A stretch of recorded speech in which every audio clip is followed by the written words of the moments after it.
நீங்க வீடு பில்ட் பண்ண பிளான் பண்ணிருக்கீங்களா? அப்போ பட்ஜெட்டும் ஃபிக்ஸ் பண்ணிட்டீங்களா?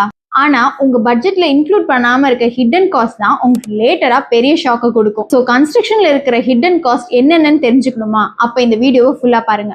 எக்ஸாம்பிளா பார்த்தா சாயில் டெஸ்ட் பண்ணாம பில்டிங் ஸ்டார்ட் பண்ணீங்கன்னா ஃபவுண்டேஷன் காஸ்ட் சடனா இன்க்ரீஸ் ஆக சான்சஸ் இருக்கு. ரீசன் என்னன்னா சாயில் டெஸ்ட் பண்ணாம பில்டிங் ஸ்டார்ட் பண்ண அப்புறம் சாயில் டெஸ்ட் வீக்குன்னு ரிசல்ட் வந்தா ஃபவுண்டேஷனை இன்னும் டீப்பரா போடுற மாதிரி இருக்கும் அண்ட் அதோட காஸ்ட்டுமே இன்க்ரீஸ் ஆகும். Material waste, wrong estimation and extra labour time இதெல்லாம் பண்ணும்போது கொஞ்சம் கொஞ்சமா காஸ்ட்டும் இன்க்ரீஸ் ஆகும். Then approval charges, EB connection, water connection இவ்வளோ எக்ஸ்பென்சஸ் இருக்கு. இதெல்லாம் நிறைய பேர் மிஸ் பண்ணிடுவாங்க. இன்னும் முக்கியமா ப்ராப்பரா பிளானிங் இல்லைன்னா ஃபியூச்சர்ல ரீவொர்க் பண்ற மாதிரி இருக்கும் அண்ட் அதோட காஸ்ட்டுமே டபுள் ஆகும். ஸோ சிம்பிளா சொல்லணும்னா பில் பண்ற காஸ்ட்டை விட பிளான்ல வர மிஸ்டேக் தான் காஸ்டிங்கை இன்க்ரீஸ் பண்ணிடும். ஸோ கன்ஸ்ட்ரக்ஷன் ஸ்டார்ட் பண்றதுக்கு முன்னாடி டீடைல்டா பிளான் பண்ணுங்க.